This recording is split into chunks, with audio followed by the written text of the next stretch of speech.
Hello viewers, আমাদের চ্যানেলটিতে আপনাদের সকলকে জানাই স্বাগতম। আপনারা যারা ইতালির ভাষাতে কথা বলা শিখবেন তারা সকলে মনোযোগ দিয়ে আজকের সম্পূর্ণ ভিডিওটি দেখবেন। কেন দেখবেন? কারণ আজকের ভিডিওতে খাবার ও আরও বিভিন্ন সম্পর্কে কথা বলা শেখাবো ইতালিয়ান ভাষাতে। আগে সামান্য কিছু শব্দ শেখাবো, পরে অসংখ্য বাক্য থাকবে। তাই আপনারা সকলে ভিডিওটি দেখে যদি কিছু শিখতে পারেন তাহলে অবশ্যই একটি লাইক দিবেন, একটি কমেন্ট করবেন এবং বন্ধুবান্ধবদের কাছে শেয়ার করে দিবেন।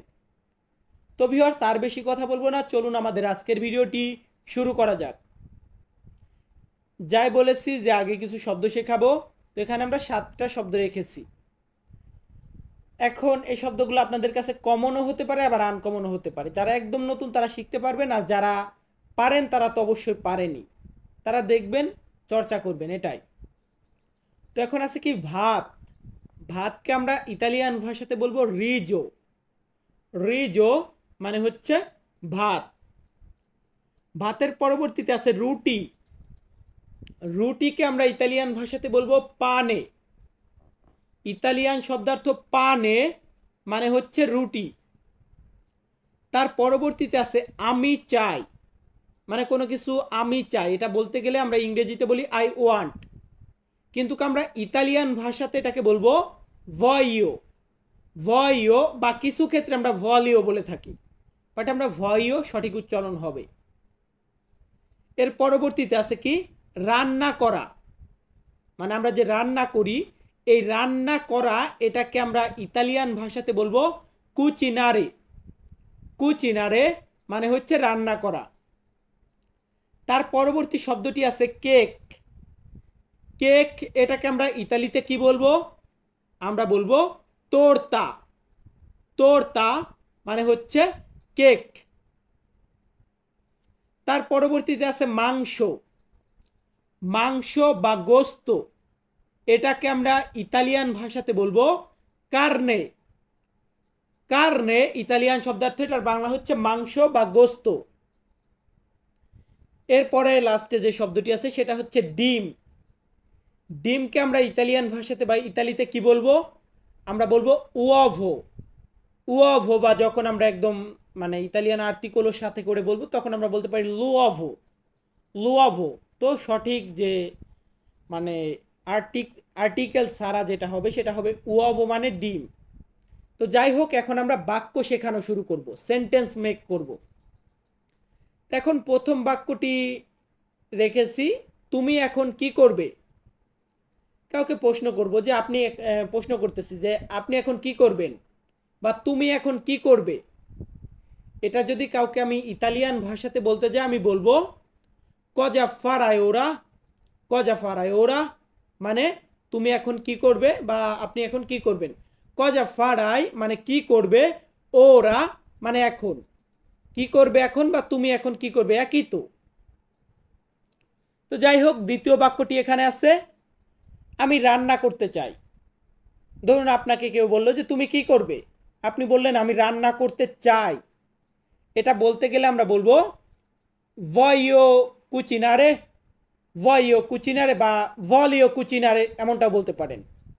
আপনি দেখবেন আপনি যে শহরে আছেন সেই শহরে কি বলে, ভলিও নাকি ভয়ো, যেটা ব্যবহার করে সেটা বলবেন। ভয়ো মানে আমি চাই, কুচিনারে রান্না করতে, তাহলে আমি রান্না করতে চাই ভয়ো কুচিনারে। তো পরবর্তী বাক্যটি আছে আমি মাংস রান্না করছি, মানে অলরেডি রান্নাটা করতেছি। এটা বলতে গেলে আমরা ইতালিয়ান ভাষাতে বলবো ইস্তো কুচিনান্দো লা কার্নে। ইস্তো কুচিনান্দো লা কার্নে মানে হচ্ছে আমি মাংস রান্না করছি। ধরুন আপনি কি রান্না করতেছেন, আপনি মাংস রান্না করতেন, গোস্ত। তো এই যে ইস্তো মানে হচ্ছে আমি, কুচিনান্দো রান্না করছি। ইস্তো কুচিনান্দো আমি রান্না করছি, লা কার্নে মাংস বা গোস্ত। ইস্তো কুচিনান্দো লা কার্নে আমি মাংস রান্না করছি, এটাই। এর পরবর্তীতে আমরা নতুন স্টেপে আবার বাক্য এখানে রেখেছি। এখন রেখেছি আমি ভাত খাচ্ছি।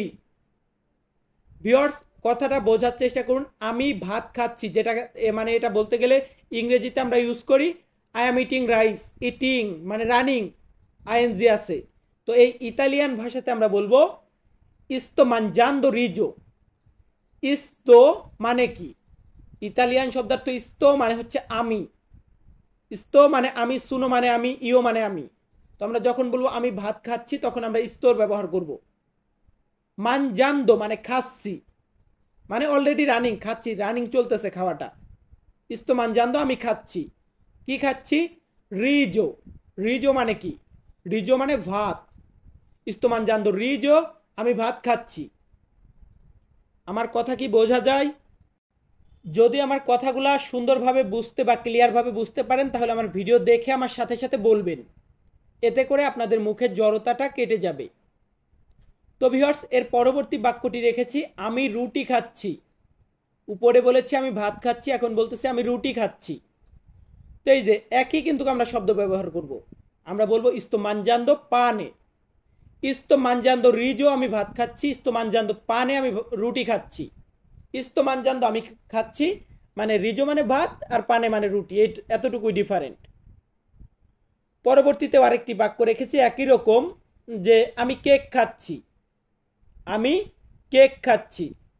তো এই কেককে আমরা কি বলবো এটা কিন্তু আমাদেরকে জানতে হবে। আগে শিখিয়েছি কেককে আমরা বলবো তোর্তা। ইতালিয়ান শব্দার্থ তোর্তা মানে হচ্ছে কেক। তো এখন আছে আমি কেক খাচ্ছি, এটা বলতে গেলে আমরা বলবো ইস্তো মানজান্দো লা তোর্তা। এখন অনেকে বোঝেন না ভাই, আমাকে বেশিরভাগই কমেন্ট করেন লা ইল এগুলা কেন আসে। তো আর্টিকেল নিয়ে যে ভিডিওগুলো মেক করা আছে সেগুলো দেখবেন, আশা করি সেগুলো দেখলে বুঝে যাবেন। তো আমরা পরবর্তী বাক্যতে যাচ্ছি। এখন হচ্ছে খেয়েছিলাম দিয়ে আমরা বাক্য শেখাবো। ধরুন আমি বলতেছি আমি ডিম খেয়েছিলাম। আমি ডিম খেয়েছিলাম মানে আগে খেয়েছিলাম। এটা বলতে গেলে আমরা বলবো ইও মানজাতো উওভো। ইও মানজাতো উওভো বা উওভা। আমরা উওভা বলতে পারি বা উওভো বলতে পারি, দুইটার মানে ডিম, মানে আমি ডিম খেয়েছিলাম।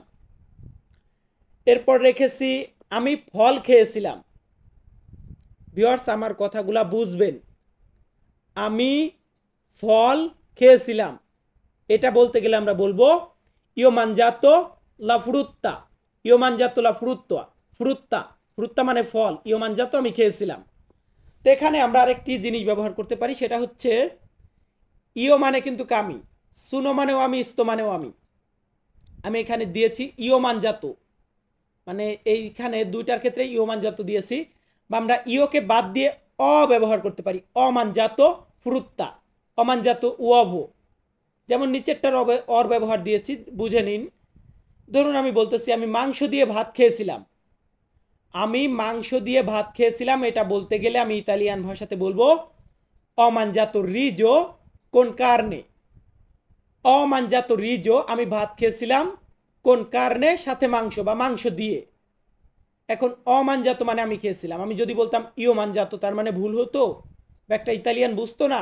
না, ও বুঝতো, আমারটাও ঠিক হতো, ভুল কিছুই না। কিন্তু বাক্য গঠনের এক একটা ধারা আছে, আমরা অ বা ইও ব্যবহার করবো ওইখানে।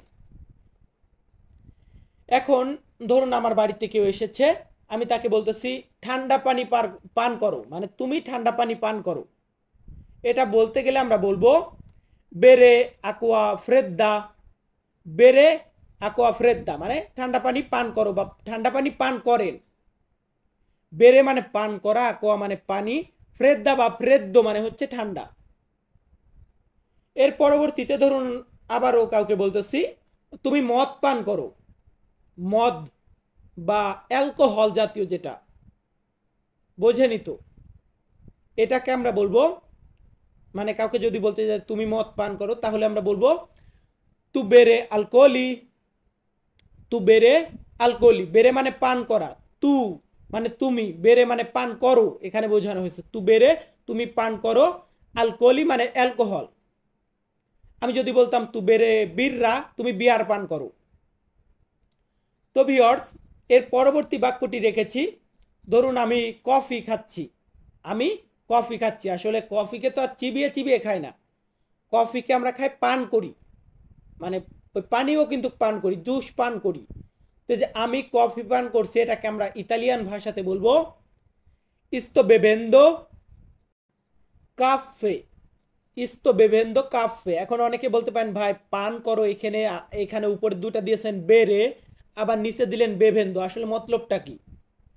আমরা শব্দ বুঝে বাক্য বুঝে কথা বলবো। আমরা যদি কাউকে বলি ইস্তো বেবেন্দো কাফে, তুমি মানে আমি কফি পান করছি। আবার যদি কাউকে বলি তুমি কফি পান করো, তাহলে আমরা বলবো বেরে তু, বা তু বেরে কাফে, তু বেরে কাফে, আমরা এমনটা বলতে পারি। সো ভিউয়ার্স, যাই বলি আমাদের আজকে ভিডিওটা এখানেই শেষ করব। আর ভিডিওটা যদি ভালো লেগে থাকে, যদি কিছু শিখতে পারেন, তাহলে অবশ্যই লাইক কমেন্ট করবেন, বন্ধু বান্ধবদের কাছে শেয়ার করে দিবেন। সকলে ভালো থাকবেন, সুস্থ থাকবেন, ধন্যবাদ।